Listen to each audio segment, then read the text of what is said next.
नमस्कार आप सभी को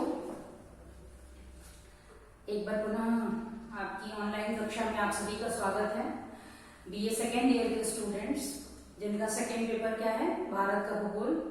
इसमें हम लोगों ने भारत के उच्चावच के विषय में पढ़ लिया है, भारत की जलवायु के विषय में पढ़ लिया है। आशा है आप सभी इन सब टॉपिक्स का जो आपके पास भेजे जा रहे हैं बखूबी अध्ययन कर रहे होंगे। और मुझे खुशी है कि कई सारे बच्चे मतलब बहुत उत्सुक भी रहते हैं व्हाट्सएप के द्वारा और अन्य तमाम साधनों के द्वारा प्रश्न भी पूछते रहते हैं, तो बहुत अच्छी बात है। तो आज हम पढ़ेंगे भारत के भूगोल में मिट्टियां, सॉइल्स। हम सभी जानते हैं कि कितनी महत्वपूर्ण भूमिका है मिट्टियों की हमारे जीवन में, पेड़ पौधों के लिए, मतलब हर चीज में मिट्टी एक बहुत महत्वपूर्ण संसाधन है।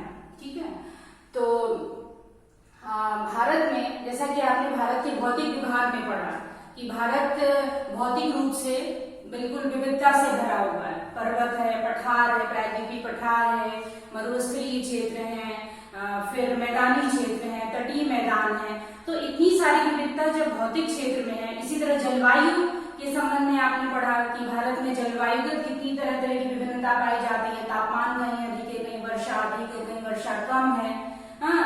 तो इन दोनों के मेल से जो चीज उत्पन्न होगी, जैसे मिट्टी किस पे डिपेंडेंट होगी? सबसे पहले तो उसकी बेसिक चीज है कि उसका उच्चावच कैसा है। जिस तरह का उच्चावच होगा, जिस तरह का उसका बेस होगा, बेसिक रॉक होगी, उसी तरह की मिट्टी होगी। फिर जलवायु कैसी है? जैसे अगर पर्वतीय क्षेत्र है तो वहां की मिट्टी कैसी होगी? जाहिर सी बात है, कंकड़ीली पथरीली होगी। ठीक है, और अगर मैदानी क्षेत्र है तो वहां की मिट्टी कैसी होगी? जलोढ़ टाइप की मिट्टी होगी। ठीक है, तो मिट्टी भौतिक विभाग से, जलवायु से, वहां की प्राकृतिक वनस्पति कैसी है, इन सभी से पूरी तरह से प्रभावित होती है।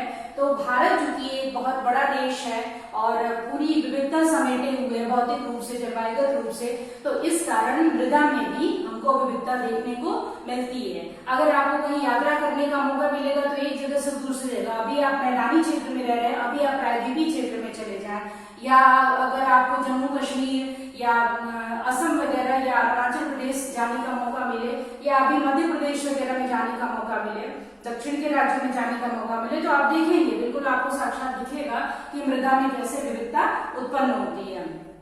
तो ये हम देखते हैं कि मुख्यतः भारत की मिट्टियों को 8 भागों में बांट सकते हैं।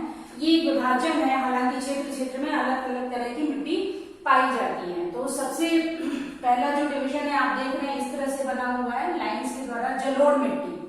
जलोढ़ मिट्टी जैसा कि नाम से ही है, स्पष्ट है, जल के द्वारा बनी, या जल की अपर्दन या निक्षेपण, उनके जमाव से बनने वाली मिट्टी जलोढ़ मिट्टी है। ये भारत के सर्वाधिक विस्तृत मैप के द्वारा आप देख रहे हैं कि सर्वाधिक विस्तार जलोढ़ मिट्टी का हमको दिखाई दे रहा है, जो पश्चिम में इधर सतलज सिस्टम है, सतलज नदी का, सिंधु नदी का तंत्र जो है सतलज नदी से लेके पूरा ब्रह्मपुत्र नदी तक विस्तृत है। और ऐसे ही दक्षिण में भी आप देख रहे हैं कि जो डेल्टाई क्षेत्र है, तटीय क्षेत्र है, वहां भी जलोढ़ मिट्टी का विस्तार पाया जाता है। इसको तटीय जलोढ़ मिट्टी कहते हैं।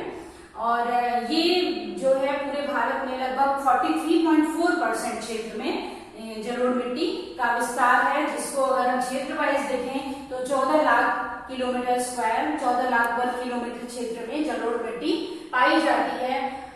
पंजाब, हरियाणा, राजस्थान के कुछ क्षेत्र, उत्तराखंड के कुछ क्षेत्रों, उत्तर प्रदेश, बिहार, पश्चिम बंगाल, असम, पूर्वोत्तर के इन राज्यों में, फिर ये तटीय राज्य जितने हैं, इन राज्यों के तटीय क्षेत्र हैं दक्षिण में, उन सभी में, गुजरात के कुछ भाग में जलोढ़ मिट्टी का विस्तार देखा जा सकता है। ये जो मिट्टी होती है उसमें जब हम न्यूट्रिएंट्स की बात करें कि किस तरह के होते हैं, तो पोटैश, फास्फोरस और जैव पदार्थ में ये मिट्टी बहुत रिच है। अतः इसमें उपजाऊ भी बहुत अधिक है। ये मिट्टी, फसलें भी भरपूर होती हैं। यहाँ पे हर तरह की फसल, गेहूं, चावल, मक्का, मोटे अनाज, दलहन, तिलहन, दलहन फसलें थोड़ी कम होती हैं, तिलहन, गन्ना, हर तरह की फसल, दक्षिण में अनेक फल और गर्म मसालों की कृषि इस मिट्टी में की जाती है। वास्तव में ये पूरे भारत की अधिकांश मतलब जो कृषिगत उपज होती है वो इसी मिट्टी वाले भाग में होती है। तो इसको धान और गेहूं का कटोरा भी इस क्षेत्र को कहा जाता है। और इस मिट्टी को ऐसे देखा जाए तो अलग अलग विद्वानों ने अपने हिसाब से बांटा है, लेकिन मेनली अगर हम देखें तो जैसे पुराने और नवीन जलोढ़ के आधार पर हम बांटना चाहें तो इसके दो भाग होते हैं, खादर मिट्टी और बांगर मिट्टी।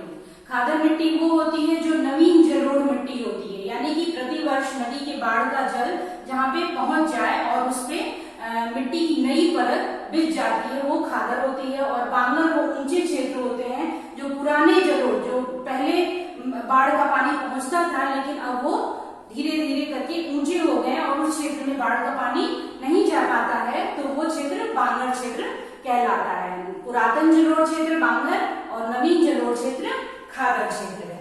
क्लियर? इसके बाद है काली मिट्टी का क्षेत्र हम देख रहे हैं।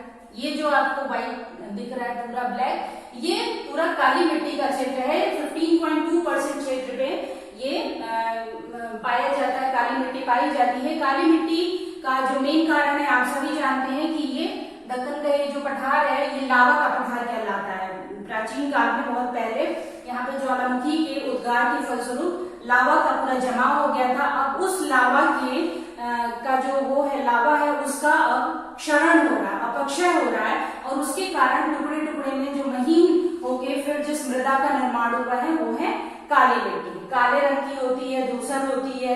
इसमें चूना, कैल्शियम और पोटैश, एल्यूमिनियम की अधिकता होती है। ये भी मिट्टी बहुत उपजाऊ होती है और इसमें सबसे बड़ी बात कि इसमें तीव्र जल धारण करने की भी शक्ति होती है और सूखने पे इसमें दरारें पड़ जाती हैं। तो ऐसा लगता है कि बिल्कुल जब आप देखें सूखेगी तो ऐसे दरार दरार फटा हुआ दिखाई देगा, तो जैसे लगता है कि जुताई की गई है। तो स्वतः जुताई इसमें मृदा में हो जाती है।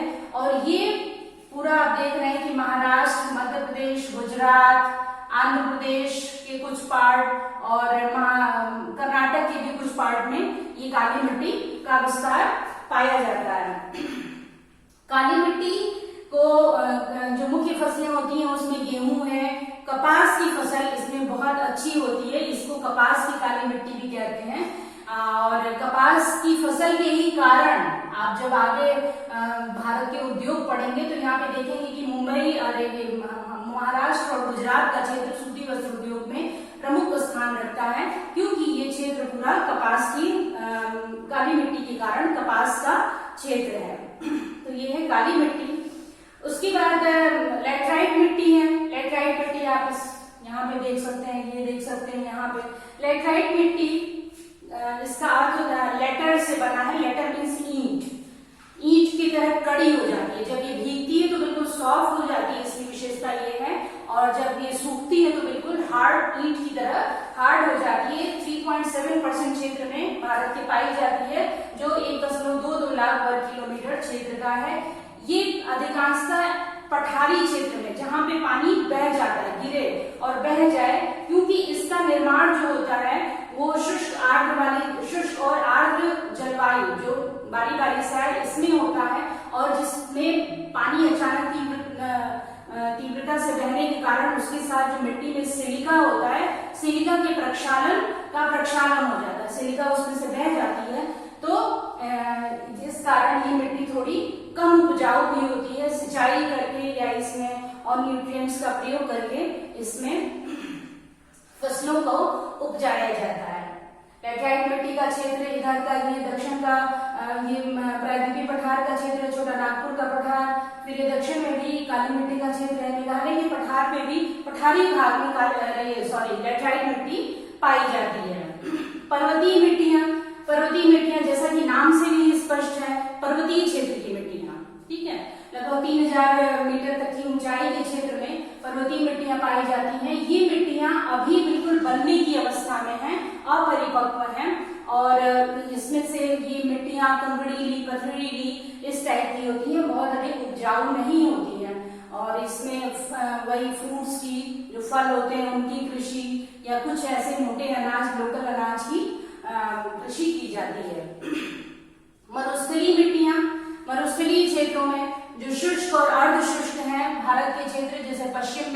राजस्थान का क्षेत्र, गुजरात का थोड़ा क्षेत्र और इधर का जो वृष्टि छाया प्रदेश आता है, यहाँ पे थोड़ी मात्रा में मरुस्थलीय मिट्टियां पाई जाती हैं। जो अर्धशुष्क क्षेत्र में ये बलुई होती हैं और लगभग 1.42 लाख किलोमीटर स्क्वायर क्षेत्र में भारत की ये मरुस्थलीय मिट्टियां विस्तृत हैं। सिंचाई करके इसमें ज्वार, बाजरा और मोटे अनाज की कृषि की जाती है। इसी के साथ लवणी और क्षारीय मिट्टियां भी कुछ होती हैं। कुछ हैं जो लवणी मिट्टियां, मतलब जहाँ पे उत्तर प्रदेश, राजस्थान के शुष्क क्षेत्र में जहाँ पे लवणी मिट्टी का कैसे निर्माण होता है कि बहुत अधिक गर्मी है और वाष्पीकरण होता है, तो वाष्पीकरण में केशिका क्रिया के कारण जो मिट्टी के अंदर पानी के साथ साथ पानी तो उड़ जाता है, लेकिन जो अंदर सोडियम वगैरह रहता है मिट्टी में, वो ऊपर की तरफ आ जाता है और वो मिट्टी में एक परत के रूप में बन जाता है। इसके कारण मिट्टी अनुपजाऊ भी हो जाती है केशिका क्रिया के कारण। तो ऐसी मिट्टी को लवणीय मिट्टी या क्षारीय मिट्टी कहते हैं। इसी तरह वन मिट्टियां हैं। वन मिट्टियां जैसा कि नाम से ये पर्वतीय क्षेत्र में या दक्षिण के पठारी भाग में, पठारी और पहाड़ी क्षेत्र में वनों के बीच में जो मिट्टियां पाई जाती हैं वो मिट्टियां वन मिट्टियां कहलाती है। काली धूसर होती हैं और इसमें हालांकि जैव पदार्थों की मात्रा तो बहुत अधिक होती है, ह्यूमस बहुत अच्छी मात्रा में मिलता है, लेकिन इसमें पोटैश और फास्फोरस की कमी मिलती है और इसमें इस तरह की फसलें जैसे चाय, कहवा, रबर, इस तरह की फसलें और कुछ उष्णकटिबंधीय फलों की कृषि इन वन मिट्टियों में किया जाता है। इसी के साथ भारत में पीठमयी या दलदली मिट्टियां भी पाई जाती हैं। दलदली मिट्टियां सुंदरबन के डेल्टाई क्षेत्र में या दक्षिण के प्रायद्वीपीय पठार की जो नदियां डेल्टा बनाती हैं उस क्षेत्र में, जहाँ पे पानी का हमेशा पानी जमा रहने की वजह से मिट्टी दलदली हो जाती है, तो इस क्षेत्र में दलदली मिट्टियां पाई जाती हैं। तो ये है भारत में संपूर्ण रूप से जो मिट्टियां पाई जाती हैं उनका विवरण। एक बार और मैं सबके नाम ले लूं। जलोढ़ मिट्टी, लाल मिट्टी, काली मिट्टी, लैटराइट मिट्टी, पर्वतीय मिट्टी, मरुस्थलीय मिट्टी, लवणीय क्षारीय मिट्टी, वन मिट्टियां और पीठमय मिट्टी या पीठमय या दलदली मिट्टी। तो आप बिल्कुल अब इस क्लास में आ गए तो आपके दोनों पेपर जो है, फर्स्ट पेपर है आर्थिक भूगोल, उसमें आपको वर्ल्ड मैप बनाना बिल्कुल आ जाना चाहिए और सेकेंड पेपर में इंडिया का मैप आपको अच्छे से, क्योंकि लगभग हर प्रश्न में आपको एक मैप बनाना होगा। मैप के द्वारा आप अपने उत्तर को लिखेंगे तो वो ज्यादा आकर्षित होता है, ज्यादा अच्छी तरह से आप समझा सकते हैं। इसलिए आप इस प्रश्न को भी मैप के साथ लिखने का प्रयास करेंगे। अगर आपको इसमें कहीं कुछ डाउट होता है, नहीं समझ में आता है, तो आप व्हाट्सएप ग्रुप पे जो आपका बना हुआ है उसके द्वारा आप मुझसे पूछ सकते हैं। Thank you.